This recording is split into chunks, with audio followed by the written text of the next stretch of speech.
Proyek revitalisasi Pasar Banyuasri Singaraja sudah rampung pada akhir Desember lalu dan sudah diplaspas sebulan kemudian. Namun proyek yang rencananya beroperasi pada Februari harus mundur karena Pemkab Buleleng harus memohon petunjuk Badan Pengawasan Keuangan dan Pembangunan Provinsi Bali sebelum memfungsikan pasar.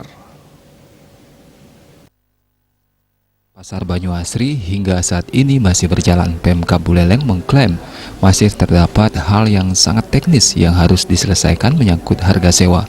Sehingga dalam hal ini pihaknya meminta petunjuk kepada Badan Pemeriksa Keuangan dan Pembangunan Provinsi Bali untuk mencarikan solusi.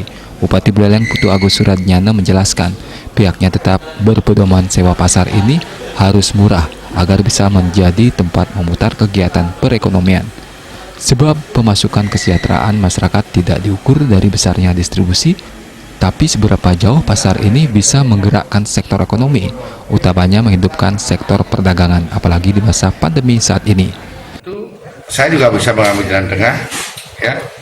Kalau masih belum ketemu jalan tengah tinggi, mungkin sifatnya kita penyertaan aja. Memang nanti kelihatan di penyusutannya tidak terpenuhi, ya. Tapi itu diambil karena ini untuk memutar ekonomi masyarakat kan, diambil tidak terlalu mahal yang bisa di ini untuk masyarakat. Yang jelas mudah-mudahan di ulang tahun Kota Singaraja sudah berjalan semua, bisa jadi kado untuk ulang tahun Kota Singaraja lah, ya. Itu aja. Artinya bisa ditempati saat itu ya Pak? Iya Pak, harus ditempati sebagai kado ulang tahun Kota Singaraja.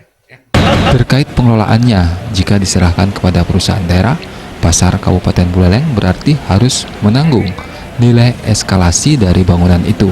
Nilai ini cukup besar, sehingga secara administratif akan menyebabkan PD Pasar Kabupaten Buleleng selalu merugi. Atas dasar itu, Pemkab Buleleng membuat pola kerjasama dengan pedagang. Komang Yuda, Bali TV.